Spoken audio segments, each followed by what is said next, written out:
भद्रक जिला बंत ब्लॉक टिल्लो पंचायत रे आज दक्षता विकास और प्रशिक्षण योजना माध्यम कृषि उद्यान कर्मशाला अनुष्ठित हो जाइए। उक्त कर्मशाला गणिजांक 46 सिंह टिल्लो ओढ़ंग सेंढतीरा आदि पंचायतर शताधिक चाषी उपस्थित रही केउ मासरे केउ जातीय फसल कले अमल भल हेब सहित लाभवान हो पारे, कम खर्च रे अधिक उत्पादन हो पारिबो, सरकार पक्षर आसुथिबा आलू नड़िया गछ सहित विभिन्न सामग्री लाभवान हेबा सहित सब्सिडी ठीक समय पाई पारिबा सहित सरकारी योजन लाभान्वित हो पारे चाषी। यह कर्मशाला उपस्थित कृषि कर्मचारी चाषी को सठिक मार्गदर्शन करते।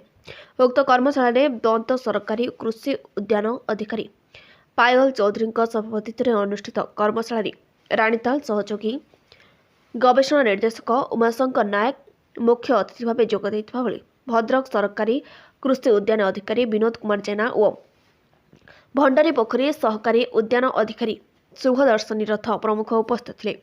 उक्त कार्यक्रम परिचालन में समस्त कृषि कर्मचारी सहयोग करते। भद्रक जिला रमेश सेनापति रिपोर्ट, गुगली न्यूज।